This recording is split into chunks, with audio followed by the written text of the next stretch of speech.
The error in the source code of a marriage is rarely a syntax failure. It is a logic error. You can compile the program 1,000 times, and it will run perfectly, executing every command, smiling at every dinner party, signing every anniversary card. You only discover the fatal flaw when the system is under maximum load. When the pressure hits critical mass, the variable you thought was a constant, love, turns out to be null. If you're watching this video, tell me where you're from or what time it is for you. The separation agreement slid across the mahogany table with the sound of dry skin rubbing against paper. It stopped exactly 3 inches from my hands. I stared at the staple in the top left corner. It was crooked. "Mara, please, look at me." Julian's voice was soft, cultivated in the same Ivy League petri dish where we had first met. It was the voice he used for nervous investors and frightened junior developers. I did not look at him. I looked at the woman sitting to his right. Jessica, the new head of HR, adjusted her glasses. She looked terrified. Her fingers were trembling just enough to make the pen in her hand vibrate against the legal pad. "Dr. Vance," Jessica said, her voice tight. "As outlined in Section 4, Paragraph B of the Founders' Agreement, the board has voted to trigger the removal clause based on recent health evaluations."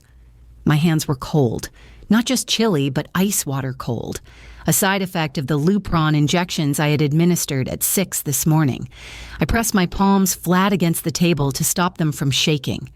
"Health evaluations," I repeated. The words felt heavy, like stones in my mouth. "I have a scheduled IVF cycle. That is not a disability, Jessica. It is a medical procedure." Julian sighed. It was a tragic sound, a performance of deep, burdened empathy. He reached out, his manicured fingers inching toward my wrist, but he stopped short of touching me. "It's not just the IVF, Mara," Julian said. "It's the erratic behavior, the missed meetings, the outbursts in the server room last week, the code you pushed on Tuesday that nearly crashed the staging environment." "I fixed that code," I snapped, my head snapping up to meet his eyes. They were blue, clear, and utterly opaque. "I fixed it in 10 minutes. It was a syntax error introduced by the junior team. I caught it." "You were screaming at them, Mara," Julian said gently. "You were throwing things." I dropped a stapler. I didn't throw it. "We have statements," Jessica whispered, pushing a second folder forward. "From the staff. They feel unsafe." I looked at the folder. Unsafe. I built this company in a garage while Julian was still finishing his MBA. I wrote the core kernel of the predictive algorithm while he was at networking mixers. I was the reason we were ringing the bell at the NASDAQ in 24 hours. "This is about the IPO," I said, my brain finally trying to latch onto logic. "You think the investors will get spooked if they know the CTO is undergoing hormone therapy? Is that it? Julian, we can spin this. We can say it's a sabbatical." Julian looked down at the table. He was wearing the silver cufflinks I bought him for our 5th anniversary. "It is a sabbatical, in a way," he said. "Administrative leave, effective immediately. Permanent removal pending a psychiatric review." "Psychiatric review?" I laughed, a sharp, brittle sound that bounced off the glass walls. "I'm not crazy, Julian. I'm pumped full of synthetic estrogen." "Sign the paper, Mara," he said. "Please, don't make security come up here. For your own dignity." I looked at the document. Irrevocable termination of rights. Transfer of voting shares. "I need to read this," I said. "I need my lawyer." "We've provided a severance package that includes full legal coverage," Jessica said quickly. "But we need the badge now and the laptop." "My laptop is in my office," I said, standing up. The chair scraped loudly against the floor. "No," Julian said. I froze. "We already cleared your office," he said. "It's been packed. Your personal effects are in the lobby." The denial washed over me, thick and suffocating. This was a stress reaction. He was panicked about the valuation. He was trying to protect the share price by hiding the emotional wife. He would fix this on Monday. Once the stock popped, once the ticker turned green, we would laugh about this over wine. He was just doing what had to be done. He was the CEO. He had to be ruthless. "I'm not signing," I said. Julian nodded, as if he expected this. "That's fine. The board voted. Your signature is a formality for the severance. You're already terminated." He pressed a button on the underside of the table. The glass doors hissed open. 2 uniformed security guards were waiting in the corridor. I recognized one of them. Mike. We had talked about his daughter's soccer team last week. Mike wouldn't look at me. "Escort Dr. Vance to the exit," Julian said. He didn't look up. He was already checking his watch. The walk to the elevator felt like swimming through gelatin. Every sensory input was dialed up to the maximum voltage. The hum of the fluorescent lights sounded like a dental drill. The smell of the industrial carpet cleaner was acrid, burning the back of my throat. Mike walked 2 steps behind me. The rhythmic thud of his boots was a countdown. I reached into my blazer pocket for my phone. I needed to call Ben. Ben was my lead engineer, my ally. He would know what to do. He would tell me if the code was actually unstable. I pulled the phone out. The screen was black. I tapped the side button. Nothing. "Battery," I muttered, pressing it again. Suddenly the Apple logo flashed, followed by a loading bar, then a factory reset icon, a spinning gear, erasing. I stopped in the middle of the hallway. "No," I whispered. "No, no, no." "Keep moving, please, ma'am," Mike said. "My phone is wiping itself," I said, turning to him, holding the device up. "Mike, stop. Call IT. Tell them to stop the remote wipe." "I can't do that, Dr. Vance," Mike said. His face was a mask of professional indifference. "Policy states that upon termination, all company-managed devices are scrubbed to protect IP." "It's my personal phone," I shouted. The sound tore out of my throat, ragged and desperate. "My photos, my messages, my doctor's appointments." "You signed the BYOD agreement when we integrated the MDM profile," a voice said. I looked up. Elena, the chief operating officer, was standing by the reception desk. She was wearing a cream-colored dress that cost more than my first car. Her hair was perfect. She held a cardboard box in her arms. My box. "It's standard protocol, Mara," Elena said. She held the box out to me. "Here, your mugs." The picture frame. I looked at her. Elena had been at our wedding. She had toasted to our eternal happiness.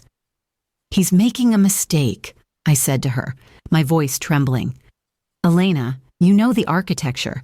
If I'm not there for the deployment tomorrow—" "We have it under control," Elena said. She smiled, but the smile didn't reach her eyes. It was a muscle spasm. "Ben is leading the deployment." "Ben?" The name felt like a physical blow. "Ben he wouldn't do this without talking to me." "Ben agrees with the assessment," Elena said. "He thinks you need rest. We all do." She shoved the box into my hands. It was heavy. I clutched it to my chest, the sharp corner digging into my ribs. "Go home, Mara," Elena said softly. "Sleep. Let Julian handle the business." The elevator doors opened. Mike gestured for me to enter. I stepped inside.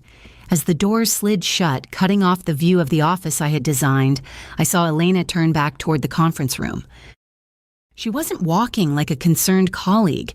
She was walking like someone who had just cleared the final obstacle on the board. The phone in my hand finished its cycle. It vibrated once, then displayed the cheerful, multilingual greeting of a brand new device. "Hello? Hola, bonjour." I was offline. The drive home was a blur of autopilot navigation. My hand steered the Tesla, but my mind was stuck in the conference room. It had to be the hormones. Julian was right. I had been emotional. I had cried over a spilled coffee last week. Maybe I really was a liability. Maybe he was doing this to save the company, and by extension, our future. I pulled into the driveway of our Victorian restoration in Pacific Heights. The house loomed over me, gray and imposing against the fog rolling in from the bay. It was a fortress. Our fortress. I grabbed the box from the passenger seat and walked up the stone steps. My purse was still in the office. My keys were in the purse. Damn it, I hissed. No matter. We had installed the August smart locks last year. I tapped the keypad code, 51930, our wedding date. The lock beeped. A red light flashed. Access denied. I frowned. I must have fat-fingered it.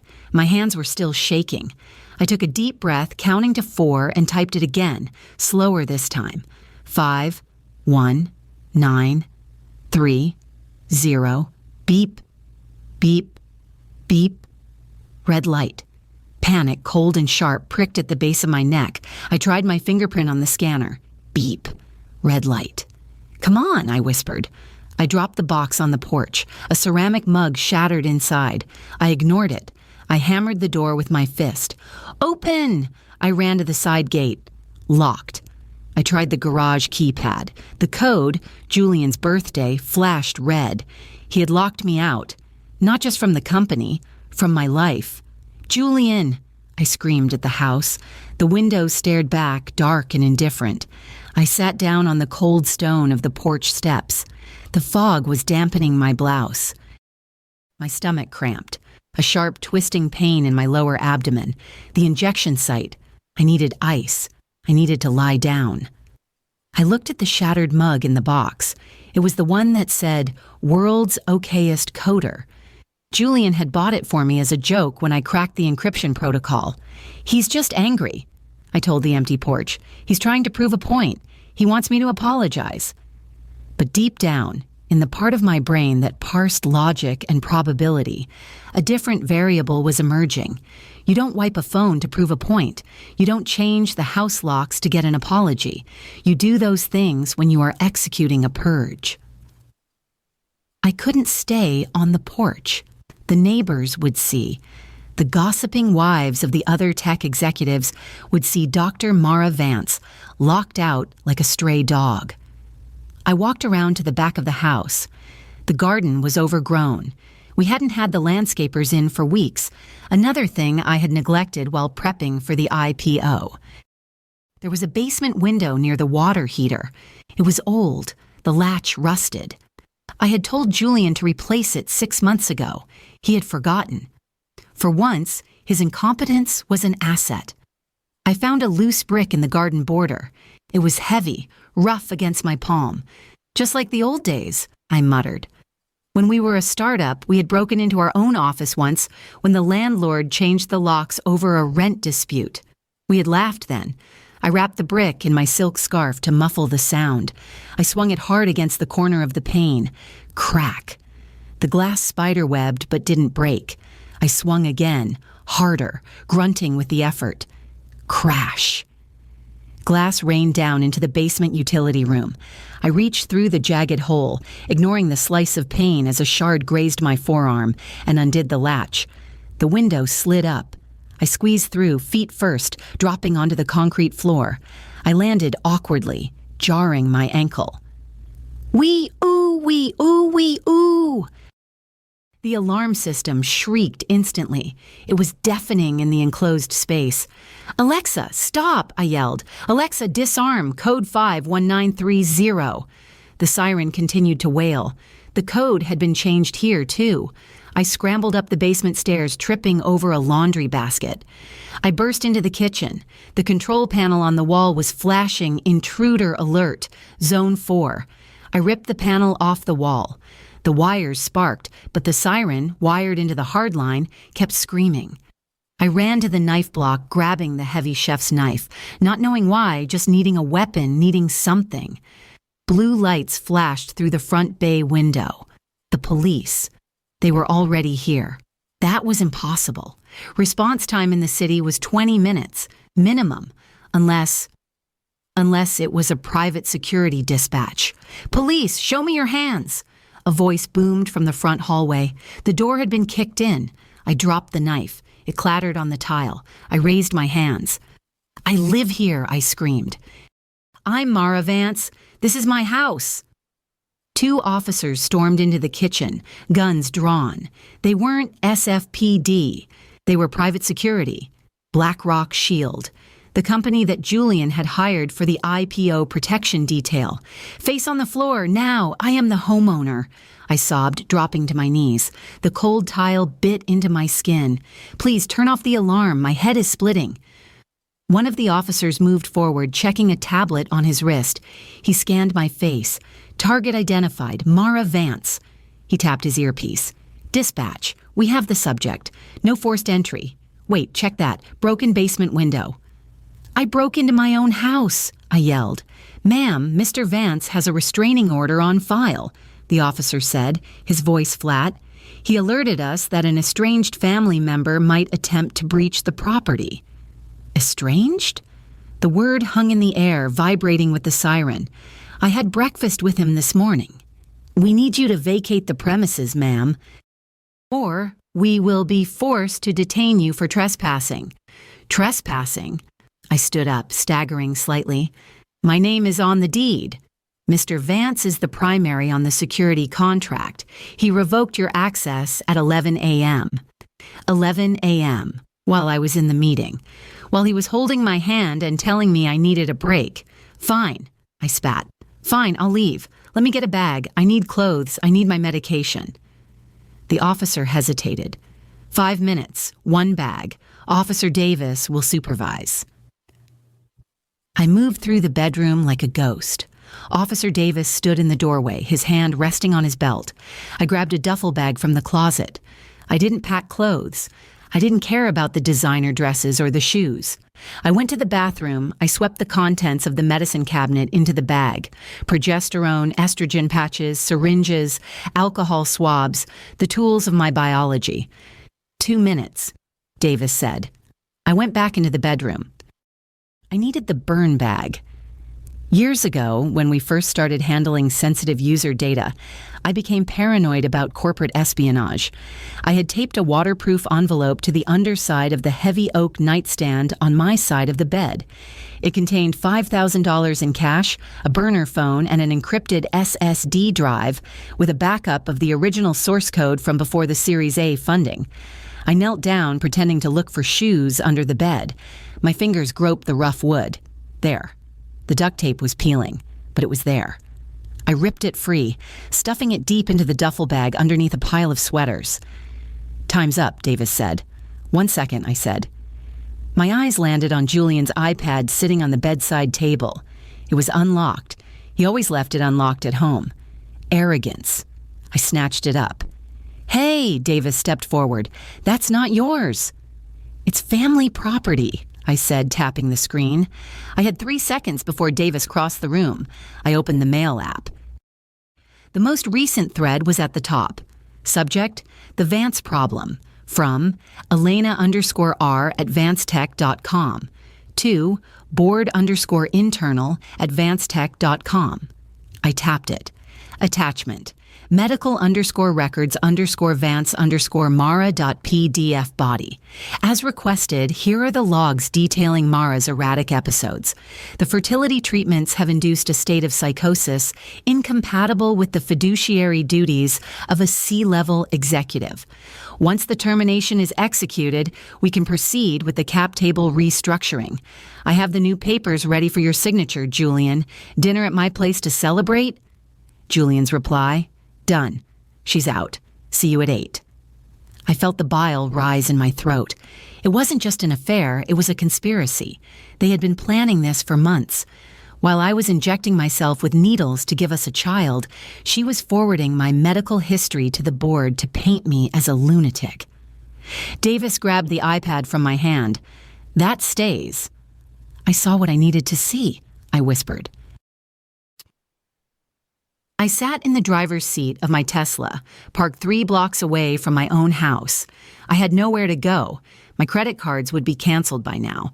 I had the cash in the burn bag, but I couldn't check into a hotel without an ID, and my purse was still at the office. I tore open the envelope from the burn bag and powered on the burner phone. It was a cheap Android model, prepaid. I dialed Julian's number. I knew I shouldn't.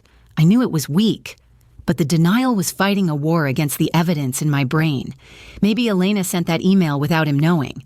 Maybe he was just replying to the business part. It rang 4 times. Mara?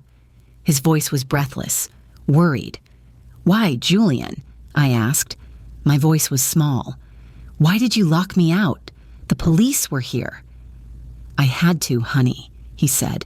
You were manic. You broke a window, see? This is what I'm talking about. You're out of control.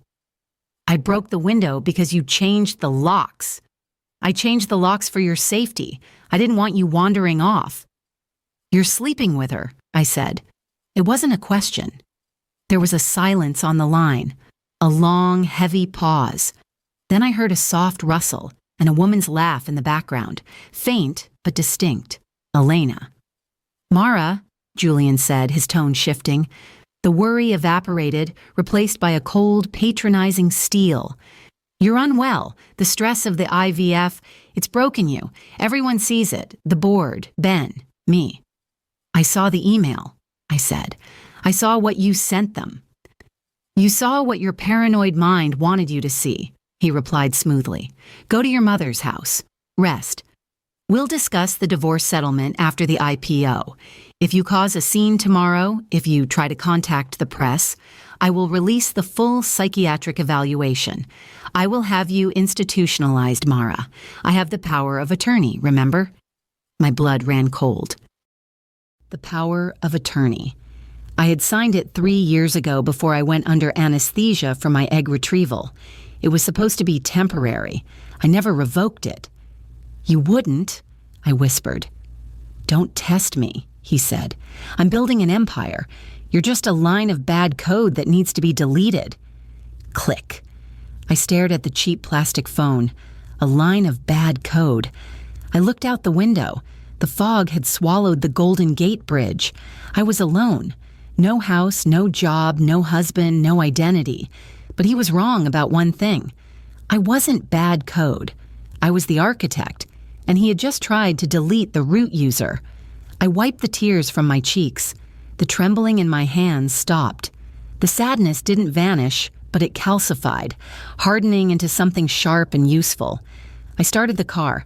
I didn't go to my mother's. I drove toward the financial district. If he wanted a glitch, I would give him a system failure. The sliding glass doors of the bank hissed open, releasing a blast of conditioned air that smelled of stale coffee and old money. I checked the wall clock. 3:45 p.m., 15 minutes until the vault timer locked for the weekend. I pulled my sunglasses down. My eyes were puffy, the skin underneath them bruised from lack of sleep, and the crying jag I'd suppressed in the car. I walked straight to the safety deposit viewing room, bypassing the teller line. I knew the protocol. I was a platinum client. Dr. Vance, just a moment. Mr. Henderson, the branch manager, stepped out of his glass cubicle. He was a small man who usually greeted me with a warm handshake and offers of espresso. Today he stopped 3 feet away, his hands clasped tightly in front of his belt buckle. He wasn't smiling. I'm in a hurry, Arthur, I said, moving to step around him. I just need to access box 404. I left my key at home, but you have the master on file. I have my ID. I reached for my wallet, but Arthur didn't move. He blocked the corridor leading to the vault. I can't let you back there, Mara. The use of my first name, without the honorific, without the usual deference, sounded like a slap. Excuse me? Your access has been flagged, Arthur said, his voice dropping to a whisper. He glanced nervously at the other customers. Julian called the fraud department an hour ago. He reported the keys stolen. He placed a freeze on the joint box. It's a joint box, I hissed, leaning in. That means I have equal access. You know the law, Arthur. You can't lock me out of my own property based on a phone call. He sent over a temporary restraining order, Arthur said. He looked pained. It claims you're unstable, that you might attempt to liquidate assets or destroy shared documents during a mental health crisis. I felt the blood drain from my face. Julian was thorough. He hadn't just fired me. He was systematically walling me off from every resource I had. The patent deeds were in that box, the original wet ink signatures that proved I assigned the license to the company, not the ownership. "Show me the order," I demanded. "Is it signed by a judge?" "It's an emergency ex parte filing," Arthur said. "Look, Mara, I don't want a scene. Security is already watching us. If you don't leave, I have to call the police. And since you're already dealing with issues, I'd hate to see you escorted out in handcuffs." I looked past him toward the steel grate of the vault. It was right there, 20 feet away, the proof that could save me. I looked back at Arthur. He wasn't my banker anymore. He was a liability manager. "You're making a mistake, Arthur," I said, my voice trembling with a rage I could barely contain. "When the audit happens, remember that you chose the side of the man who is currently cooking the books, not the woman who wrote them." I turned on my heel and walked out. My knees felt like water.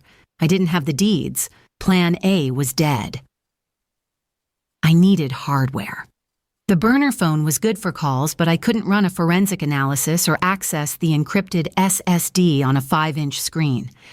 I drove to a big box electronics store in Colma, parked between a minivan and a delivery truck. I pulled the hood of my sweatshirt up. I paid cash for a mid-range gaming laptop, something with a dedicated GPU and a fast processor. The teenage clerk tried to upsell me on an extended warranty. I told him I wouldn't own it long enough to break it. I found a coffee shop 3 towns over, a grim little place near the highway with flickering neon signs and grease-stained tables. It was perfect. No one here cared about the NASDAQ. No one here knew who Julian Vance was. I sat in the back corner, facing the door. Smart OPSEC. Always watch the exit. I booted the laptop, skipping the setup wizard, ignoring the prompts for Wi-Fi. I wasn't going online yet, not until I secured the perimeter. I reached into the duffel bag and pulled out the SSD from the burn bag. It was a ruggedized drive, wrapped in a layer of anti-static plastic. I plugged it in. The screen flashed blue. Enter decryption key. My fingers hovered over the keyboard. I had set this password 6 years ago. It was a phrase from a poem we had read in college, a memory of a time when we were idealists before the venture capital corrupted us. The center cannot hold. Access granted. A file directory popped up. Source _code _V 1.0, personal _docs, email _archives _2020. I exhaled, a long, shuddering breath that fogged the screen. I had the data, but data was useless without a connection. I connected to the coffee shop's public Wi-Fi, routing the traffic through 3 different VPN nodes: Singapore, Helsinki, Toronto. I navigated to the Bloomberg terminal simulation I used for market tracking. The IPO ticker was already live, counting down. Vance Technologies, VNC, listing tomorrow, estimated open $45. The news feed was scrolling on the side. VanceTech, CEO Julian Vance announces strategic restructuring ahead of IPO. Co-founder Mara Vance steps down for health reasons. Analysts bullish on VNC despite management shakeup. I opened a command terminal. I needed to see how deep the lockout went. I typed in the address for the company's back-end admin portal. User, admin _Mara password. Error, account disabled. I tried the backdoor I had left in the legacy code, a debug port on port 8080 that I used for late-night patches. Connection refused. My stomach dropped. He hadn't just disabled my account, he had patched the server. He had closed the debug port. That meant Ben. Only Ben knew about port 8080. Julian didn't know how to code his way out of a paper bag. If the back door was closed, Ben had closed it. I stared at the blinking cursor. My ally, my friend, the man I had hired when he was a college dropout living in his car. I needed to look him in the eye. The parking garage under the Embarcadero Center was a concrete echo chamber. The air was thick with the smell of exhaust fumes and damp sea air. It was 9 p.m. I leaned against a concrete pillar on the 4th level, deep in the shadows. I had texted Ben's private number from the burner phone. I know about the patch. Meet me. Level 4, alone. Or I released the emails. It was a bluff. I didn't have any incriminating emails on the SSD, just code. But Ben was anxious. He would bite. A silver Audi crept up the ramp, its headlights cutting through the gloom. It parked 3 spaces away, the engine cut. Ben stepped out. He looked terrible. He was wearing the same hoodie he'd had on yesterday, and he kept looking over his shoulder. He walked toward the center of the lane, his hands shoved deep into his pockets. "Mara?" he whispered. The sound carried in the silence. I didn't step out yet. I watched him. Smart OPSEC. He wasn't alone. I could tell by the way he was standing, stiff, unnatural. He was angling his chest toward the open space as if presenting a target. I scanned the darkness behind the Audi. Nothing. But then I saw it.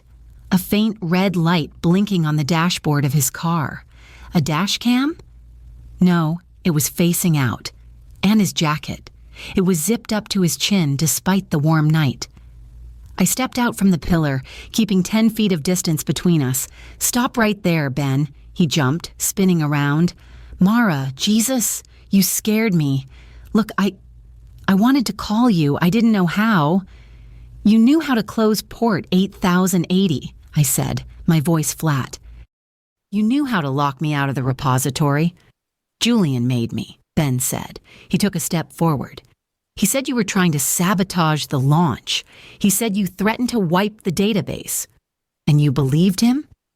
"I didn't know what to believe," Ben pleaded. "You've been intense lately. The hormones, the stress. Mara, come on, just come in, sign the papers. We can fix this after the IPO." He took another step. "Stop," I barked. "Unzip your jacket." Ben froze. "What?" "Unzip it. Slowly." "Mara, you're being paranoid. This is exactly what Julian said would do it." Ben's hands shook as he reached for the zipper. He pulled it down. Underneath, he was wearing a t-shirt. Taped to his chest, just below the collarbone, was a small black square. A wire. The betrayal hit me harder than the firing. Julian was a narcissist. I expected him to hurt me. Ben was a brother. "Who's listening, Ben?" I asked, my voice breaking. "Julian." "The police?" "Security," Ben whispered, tears welling in his eyes. "They're in the van on the first level. They told me if I didn't get you to confess to the sabotage, they'd release the photos." "What photos?" The question hung in the damp air. Ben looked down at his shoes. "The bachelor party," he mumbled. "Vegas. Last year. I made a mistake, Mara. There was a girl. She was barely 18, I didn't know. Julian had it recorded. He's had it the whole time." I stared at him. The smart villain logic anchor clicked into place. Julian didn't just rely on loyalty. He relied on leverage. He had been collecting collateral on everyone around him for years, waiting for the moment he needed to cash it in. "He owns you," I said. It wasn't an accusation. It was a diagnosis. "He said he'd ruin me," Ben said. "He said I'd go to jail. Mara, please, just go away. If you fight him, he'll destroy you too. He has things on you." He told me. "He has nothing on me," I said. "I'm clean." "He has the medical logs," Ben said. "He has the footage of you screaming at the staff. He's editing it, making a reel. The Mad Queen.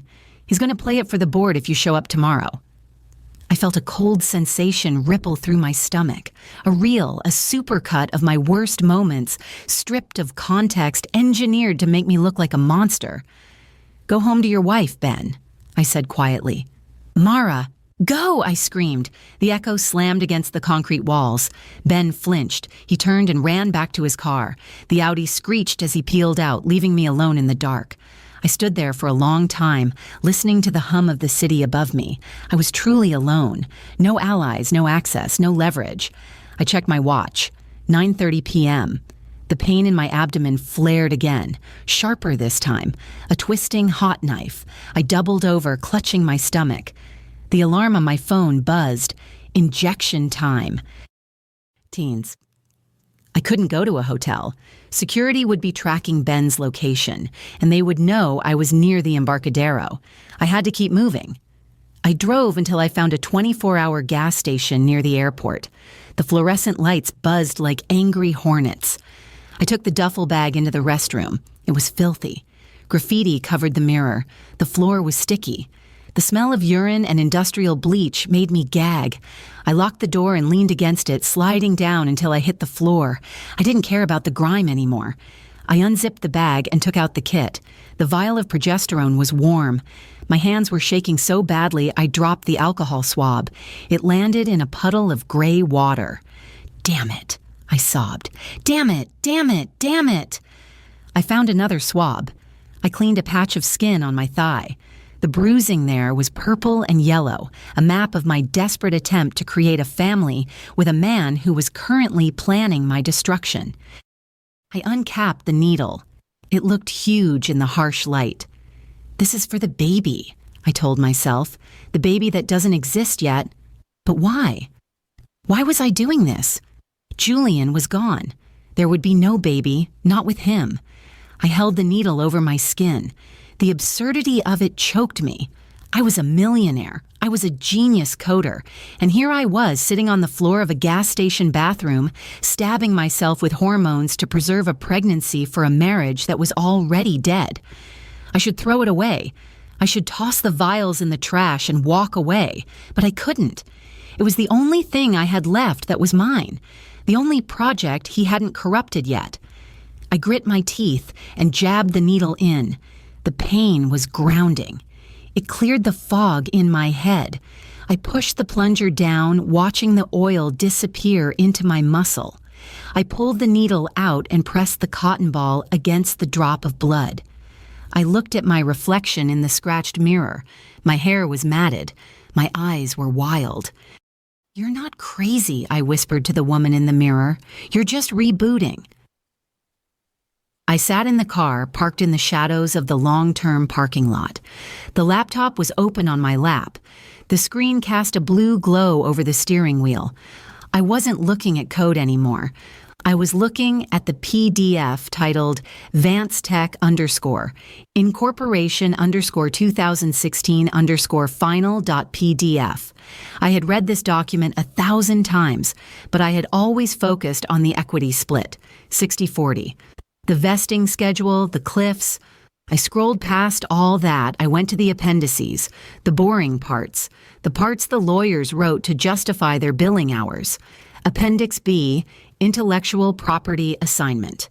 The founder, Mara Vance, hereby grants to the company, Vance Technologies, a perpetual, exclusive, royalty-free license to use, modify, and distribute the core algorithm. I knew this. This was standard, but my eyes caught a clause at the bottom of the page, a termination of license condition. We had added it at the insistence of my father's old patent attorney, a paranoid man who didn't trust Silicon Valley types. Julian had laughed at it. He had signed it because he needed the code and didn't think it would ever matter. Provided that the founder remains a primary beneficiary or executive officer of the company. In the event of involuntary termination of the founder for reasons other than criminal negligence, the license shall revert to the founder's personal holding company, MV_Holdings_LLC, effective immediately upon the next fiscal event. I stopped breathing. Effective immediately upon the next fiscal event, the IPO. The IPO was a fiscal event, the biggest fiscal event. If Julian fired me before the IPO, and if I could prove it wasn't for criminal negligence, which is why he was trying to frame me for insanity/sabotage, the license would snap back to me the moment the bell rang. The company wouldn't own the code. They would be selling a stolen product. I looked at the clock, 4 a.m. If I stopped the IPO now, if I called the SEC, the listing would be paused. Julian would spin it. He would delay, settle, and rewrite the contracts. He would win. But if I waited, if I let him ring the bell, If I let the investors buy in, if I let the stock trade for 1 hour, then the fiscal event would be triggered. The reversion would be legally absolute. I didn't need to prevent the launch. I needed to let him walk into the trap. A smile touched my lips. It wasn't a nice smile. It was the smile of a wolf watching a lamb strut into the slaughterhouse. "Run the program, Julian," I whispered. "Execute." The VanceTech headquarters was a glass monolith in the Soma district, a testament to transparency that hid everything that actually mattered. It was 2 a.m. The fog had turned into a drizzle, slicking the pavement. I wasn't going through the front door. The biometric scanners at the main entrance were linked to the live HR database. My retina print would trigger a silent alarm before the laser even finished scanning my iris. I parked the rental car, a nondescript gray sedan I'd swapped the Tesla for at the airport, 3 blocks away. I pulled on a black windbreaker and a baseball cap. I looked like a courier or a tired janitor. I felt like an intruder in my own life. I approached the loading dock on the east side. This was the vulnerability. I had flagged it in a security audit 2 years ago. The vendor delivery entrance relies on a localized RFID reader that doesn't sync with the central server in real time to prevent lag for delivery trucks. Julian had refused to pay for the upgrade. "It's a loading dock, Mara. Who's going to break in? The UPS guy? Me. I was going to break in." I pulled out the Proxmark 3 device I'd bought at the electronics store. It was a clunky, specialized tool for cloning RFID tags. I didn't have a valid badge, but I didn't need one. I just needed to emulate the structure of a vendor badge. I crouched behind a dumpster, the smell of wet cardboard and rotting cafeteria food filling my nose. I waited. A cleaning crew van pulled up. 2 men in blue jumpsuits hopped out. One swiped a card. The reader beeped green. Capture. The Proxmark in my hand vibrated. It had sniffed the signal. I waited for the door to hiss shut behind them. I gave it 30 seconds. Then I walked up to the reader. My heart hammered against my ribs, a frantic, irregular rhythm. If they had patched this, if Ben had updated the firmware, I held the device up. Beep. Green light. The lock disengaged with a heavy mechanical thunk. I slipped inside. The air was cool and smelled of ozone and floor wax. I was in. But being in the loading dock was the easy part. The server room was on the 12th floor. The elevators required a badge with level 5 clearance. The cleaning crew badge would only get me to the lobby and the bathrooms. I headed for the fire stairs, 12 flights. My legs felt heavy, the muscles sluggish from the progesterone. I took a deep breath, tasting the stale, recycled air. "One step at a time," I whispered. "Just code, input, output." By the 8th floor, my lungs were burning. The stairwell was a concrete echo chamber, amplifying the sound of my own ragged breathing. Every time a door opened on a floor above or below, I froze, pressing myself into the shadows under the landing, my hand over my mouth. Twice, security guards passed through for their rounds. I heard the jingle of keys, the squawk of radios. "Perimeter clear on 10, heading to the executive suite." "Copy, check the server room. Mr. Vance wants hourly visuals on the rack." Hourly visuals. Julian was paranoid. He knew I might come. I reached the 12th floor landing. The door was locked, obviously. But this wasn't a digital lock. It was a fire door. It had to open from the inside for safety, but from the stairwell side, it was keyed. I didn't pick the lock. I used the under-the-door tool, a stiff piece of wire with a looped end that I'd fashioned from a coat hanger in the rental car. I slid it under the gap, angled it up, and hooked the handle on the inside. A sharp tug. The handle turned. The door clicked open. I peered out. The hallway was dim, lit only by the blue accent lighting of the floorboards. The server room was at the end of the hall behind a wall of ballistic glass. I couldn't walk down the hall. The cameras were active. I could see the red tally lights blinking on the ceiling domes. I looked up. The drop ceiling. I hated this.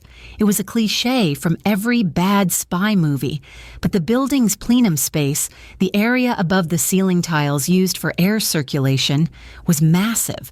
We had designed it that way to handle the immense cooling needs of the server farm. I dragged a heavy potted plant over to the wall, climbed onto the rim, and pushed a tile up. Dust rained down into my eyes. I pulled myself up, scraping my elbows on the metal grid. The space was tight, smelling of fiberglass and dust. Cables, orange fiber optic, blue Cat 6, snaked everywhere like dormant arteries. I crawled on the support beams, careful not to put weight on the flimsy tiles. One slip and I'd crash through into the hallway right in front of a camera. The air conditioning ducts were roaring. It was freezing up here. My sweat turned cold on my skin. I shivered, my teeth chattering. Focus. Ignore the cold. Ignore the cramps. I crawled toward the hum of the servers. I reached the spot directly above the server room. Through a gap in the tiles, I could see the rows of black monoliths, the racks holding the brain of VanceTech.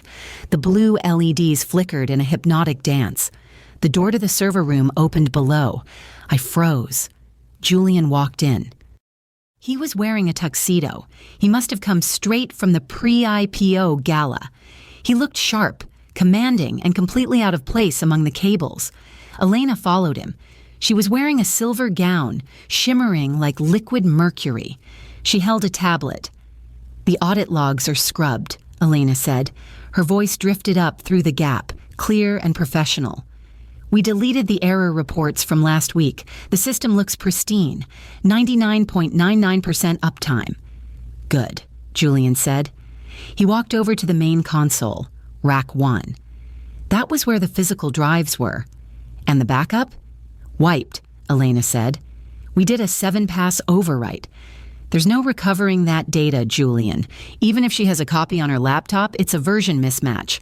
The timestamps won't line up. We can claim she forged it." I gripped the metal beam until my knuckles turned white. They were erasing the evidence of his incompetence.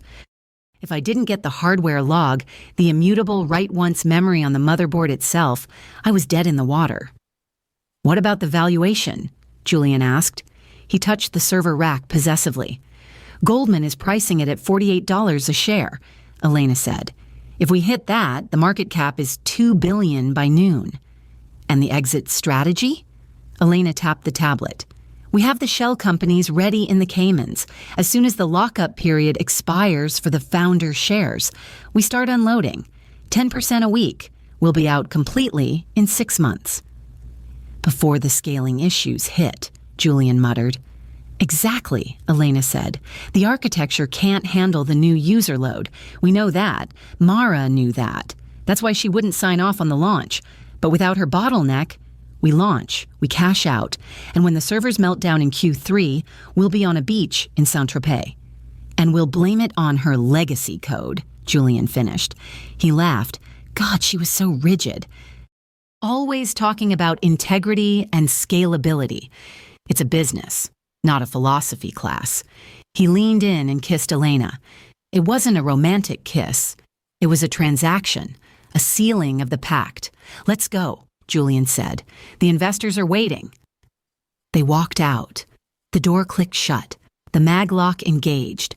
I waited 5 minutes, my heart pounding in my ears. They knew the code was bad. They were planning a pump and dump. This wasn't just about stealing my company. It was about defrauding the entire market. I pushed the tile aside and dropped down into the server room. I landed in a crouch, the impact jarring my spine. I ran to Rack 1. This was the master node. I pulled out my laptop and connected it to the service port. Access denied. Biometric authentication required. Of course. Julian had enabled the retinal scanner on the physical rack. "Think," I hissed. "Think, Mara." I didn't have his eyes. I didn't have my own eyes, not in the system. But this was hardware. Hardware always has a failsafe. In case of a fire or a catastrophic power failure, the maglocks on the racks were designed to release so the drives could be physically salvaged. I looked at the fire suppression system on the wall, a big red button behind a plastic cover. Emergency halon release. If I pulled that, the room would fill with inert gas. It would suck the oxygen out. It would also trigger a building-wide alarm and automatically unlock every door in the facility, including the rack doors. But halon was dangerous. If I didn't get out in 30 seconds, I'd asphyxiate. Murphy's Law, I muttered. Nothing works the first time. I didn't pull the alarm. Too much noise. I looked at the rack lock again. It was a solenoid mechanism, electronic.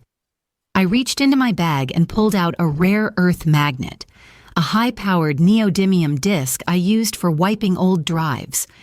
If I placed it precisely over the solenoid, I might be able to force the pin back. I held the magnet against the side of the lock housing. I slid it slowly up and down. Click. The latch popped. Physics, I whispered. Physics beats code. I swung the door open. There it was, the RAID array. I didn't have time to copy the data. The transfer would take hours. I had to take the drives. I reached for the first drive sled. It was hot to the touch. I yanked it out. Beep! A red light flashed on the console. Drive failure, slot 1. The system didn't like that. I yanked the second one. Beep! Beep! Critical RAID degradation. I shoved the drives into my bag. I needed one more to break the parity and ensure I had the complete data set. I grabbed the third drive. Whee-oop! The silent alarm was gone. The audible alarm screamed. Flashing red strobes erupted from the ceiling. System tamper detected. Security alert. Shit! I zipped the bag. I had the drives. I had the proof. Now I just had to get out. I bolted for the door. Locked. The emergency override hadn't triggered yet. I smashed the exit button. Nothing. The system was in lockdown mode. Come on, I kicked the door. I looked around. The vents? No time. I ran back to the console. I typed in a command, not a hack, but a maintenance override I had hard-coded into the BIOS level. Sudo unlock _all. It worked. The door hissed open. I ran into the hallway. The elevators were chiming. Security was coming up. I sprinted toward the fire stairs, but then I stopped. My office. It was right there. The door was open. I shouldn't look. I should run. But I stepped inside. It was gutted. The bookshelves were empty. The whiteboard where I had sketched the original architecture was wiped clean. The desk was bare, except for a single sticky note attached to the monitor. Defective unit. It was Julian's handwriting. He hadn't just fired me. He had erased me. He wanted to make it look like I had never existed, like the code had sprung fully formed from his brow. Tears pricked my eyes, hot, angry tears. I looked at the trash can in the corner, my framed degree from MIT, the photo of us at the groundbreaking, the ultrasound picture from our first failed IVF attempt, all of it in the garbage. I reached into the trash and grabbed the ultrasound photo. I crumbled it in my fist. You think you can delete me? I whispered to the empty room. I'm the virus, Julian, and I just went systemic. I turned and ran. The sadness was gone. There was only the cold, hard clarity of execution. There! Hallway B, a voice shouted from the elevator bank. 3 guards spilled out. I didn't wait. I hit the fire stairs door with my shoulder, bursting into the stairwell. Stop! Security! I flew down the stairs, taking them 2 at a time. The heavy bag with the hard drives banged against my hip, bruising the bone. Thud, thud, thud. Boots were thundering above me. They were faster. They weren't pumped full of hormones and exhaustion. I reached the 8th floor. I couldn't outrun them to the ground. I had to change the vector. I exited the stairwell on the 8th floor. Marketing. I ran through the bullpen of cubicles. I needed a hiding spot or a diversion. I saw the fire alarm pull station on the wall. This time, I didn't hesitate. I grabbed the handle and yanked it down. Clang, clang, clang, clang. The building-wide fire alarm joined the security siren. It was chaos, strobe lights everywhere. The elevators would ground themselves. The mag locks on the perimeter doors would release. I ran to the nearest window. We were on the 8th floor, no jumping. But there was a construction scaffold outside. They were repointing the brickwork on the west face. I grabbed a heavy ergonomic chair and hurled it through the plate glass window. Shatter. Wind and rain roared into the office. I climbed onto the sill. The scaffold was 3 feet away. "Dr. Vance, don't!" I looked back. Mike, the guard from yesterday, was at the door, his taser drawn. "Don't do it, Mara. It's suicide." I looked at the scaffold. It was swaying in the wind. "It's not suicide, Mike," I shouted over the alarm. "It's a calculated risk." I jumped. For a second, I was weightless. Then my hand slammed into the metal railing of the scaffold. The impact tore at my shoulders. I slipped. My legs dangled over the abyss. I screamed, scrabbling for a grip. The wet metal was slippery. I hooked my elbow over the bar. I pulled. I heaved myself onto the wooden planking, gasping, shaking, soaking wet. I looked up. Mike was staring out the broken window, holstering his taser. He wasn't going to follow. I scrambled down the ladders, flight after flight, the metal rattling against the building. I hit the ground in the alleyway. I didn't stop. I ran to the car, threw the bag in the passenger seat, and floored it. As I sped away, I looked in the rearview mirror. The VanceTech building was lit up like a Christmas tree, strobes flashing in every window.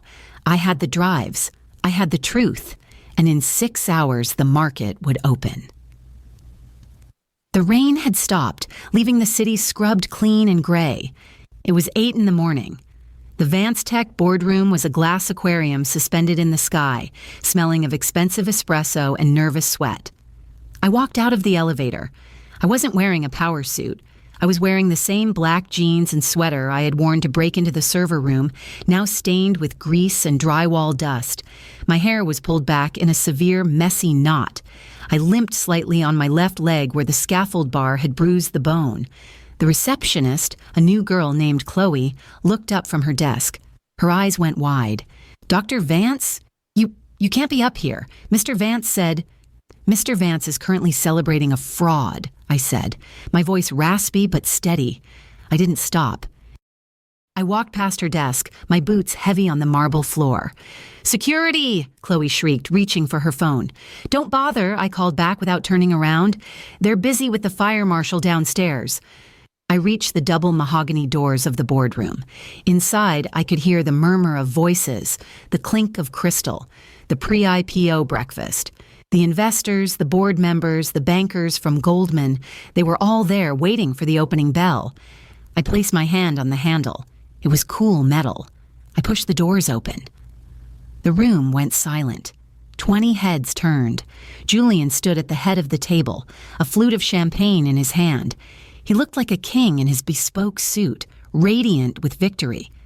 Elena stood next to him, her hand resting possessively on his arm. "Mara?" Julian's smile faltered, then hardened into a mask of pity. "Good God, look at you." He gestured to the room, shaking his head.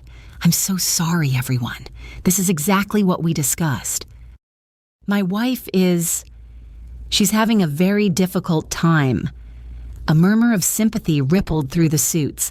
They saw a woman who looked unhinged, a woman who had clearly spent the night on the street. "I'm not here to make a scene, Julian," I said, walking toward the empty chair at the opposite end of the table. "I'm here to exercise my rights under Article 7 of the Incorporation Charter." "You have no rights," Elena snapped, stepping forward. "You were terminated for cause. You have no standing." "I am the emeritus founder," I said, pulling the chair out. It scraped loudly against the floor. "And until the opening bell rings in 45 minutes, I hold the veto power on any change of control." I sat down. I placed the ruggedized hard drive on the polished table. It made a heavy, dull thud. Julian laughed. It was a dry, dismissive sound. "This is pathetic, Mara. Security will be here in 2 minutes. You're trespassing." 2 minutes is all I need, I said. I opened my laptop. The screen glowed, cutting through the ambient light. I grabbed the HDMI cable from the center of the table, the one meant for the pitch deck, and jammed it into my port. The giant projection screen behind Julian flickered. His slide deck, showing a hockey stick growth chart, vanished. In its place, a terminal window appeared. Black background. Green text. "What is this?" asked a man in a gray suit, Robert Sterling, the lead investor. "What is she doing?" "She's crashing the presentation," Julian said, his voice rising. "Someone cut the feed. Pull the cord." "If you touch that cord," I said, looking directly at Sterling, "I execute the command currently pending in the kernel, and your $2 billion investment becomes a paperweight." Sterling held up a hand. "Wait." He looked at me, his eyes narrowing. "What command?" "Julian told you the platform is stable," I said. "He told you the scaling issues were fixed. He told you the user data was secure." "It is," Julian said through gritted teeth. "We have the audit reports." "You have the reports Elena forged," I said. I tapped a key. A video file opened on the big screen. It was grainy, black, and white. CCTV footage. It showed Julian and Elena in the server room 6 hours ago. The audio was crisp. "The architecture can't handle the new user load. We launch, we cash out, and when the servers melt down in Q3, we'll be on a beach." The silence in the room was absolute. The only sound was the hum of the projector fan. Julian's face went the color of ash. Elena took a step back, her hand flying to her mouth. "That's a deep fake," Julian stammered. "She generated it. She's an AI specialist. It's fake." "Is the server log fake too?" I asked. I executed the next script. The screen filled with lines of code, red lines, error, critical parity failure, warning, user_DB_salt_hash mismatch, source, manually edited by user, admin_Elena. "You didn't just cook the books, Julian," I said softly. "You cooked the database. You removed the encryption layer to fake the speed benchmarks. Every single user account is currently vulnerable." "This is corporate espionage," Julian shouted. He looked wild now, the composure cracking. "She stole those drives. She broke into the building." "I did," I admitted. "I broke in to retrieve my property." I looked at Sterling. "Do you know how the IP license works, Robert?" Sterling looked from the screen to me. "The company owns the IP. The company owns the platform," I corrected. "I own the encryption keys, personally, through MV Holdings, LLC. I pulled the paper copy of the contract from my pocket. It was crumpled, damp, and stained with drywall dust. I slid it down the table. "Clause 14B, I said. "In the event of involuntary termination without criminal negligence, the license reverts to the grantor." "She was terminated for insanity," Elena shrieked. "That's cause. I have the toxicology report from my doctor." I lied. I didn't, but they didn't know that. "And I have the video of you conspiring to frame me. That's not cause, Elena. That's conspiracy. That's fraud." I turned back to the laptop. My finger hovered over the enter key. "The moment that bell rings," I said, "the company goes public. And the moment it goes public, the fiscal event clause triggers. The license reverts. And I am revoking it." "You can't," Julian whispered. "You'll destroy everything. Your own stock. Your legacy." "My legacy is the code," I said, "not the valuation." "Don't do it, Mara," Julian pleaded. He walked around the table, his hands out. "Think about the employees. Think about Ben. They'll all lose their jobs." "Ben is already gone," I said. "You broke him first." "We can make a deal," Julian said. He was sweating now, the drops visible on his forehead. "We can reinstate you. We'll give you a seat on the board. We'll delay the opening. Just don't type that command." I looked at the clock on the wall. 8:55 a.m., 5 minutes to market open. "I'm not interested in a seat on a sinking ship," I said. I looked at the terminal. The cursor blinked. Command. "Shred_keys_master." If I hit this, I said, the encryption keys are deleted from the server. The user data becomes inaccessible. The platform goes dark, permanently. You won't have an IPO. You'll have a class action lawsuit and a criminal investigation. Security is here, Chloe yelled from the doorway. 4 guards burst in. Arrest her, Elena screamed, pointing a shaking finger at me. She's a terrorist. The guards rushed forward. 1 step closer and I kill it, I roared. The guards froze. They looked at Sterling. Sterling shook his head. Stand down. He looked at Julian. Fix this. Now. Julian looked at the screen, then at me.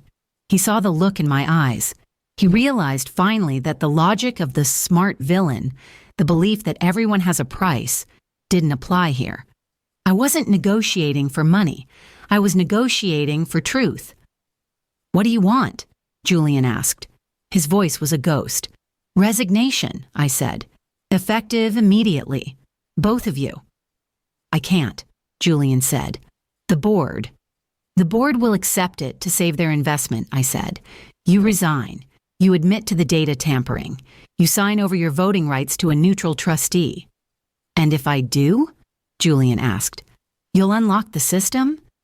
I'll patch the vulnerability, I said. I'll let the IPO proceed, but you won't be part of it. You'll be nothing. Julian looked at Elena. She was weeping silently, her mascara running down her face. She knew it was over. The Saint-Tropez dream was dead. I need a guarantee, Julian said. And he was trying to claw back some scrap of dignity, immunity from prosecution. I'm not the DOJ, Julian, I said. I can't give you immunity. I can only give you a head start. I tapped the watch on my wrist. 2 minutes to the bell. Sterling slid a piece of paper across the table, a blank sheet of legal pad. Write it, Sterling barked at Julian. Julian took the pen. His hand shook so hard the ink splattered. He wrote 3 lines. He signed it. He threw the pen down. There. Are you happy? You won. You burned the house down to kill the spider. No, I said, taking the paper. I just fumigated it. I typed a new command into the terminal. Cancel_shred. Restore_backup_V 1.0. The red text vanished. Green bars filled the screen. System optimized. Ready for deployment. The screen behind Julian returned to the slide deck. On the wall monitors, the bell rang. The ticker started to scroll. VNC, $45. $48.50. $52. The room erupted in cheers. Champagne corks popped. The bankers high-fived. They didn't care about Julian. They didn't care about me. They cared that the line went up. 2 hours later, I walked out of the building. The rain had started again, a light, cleansing mist.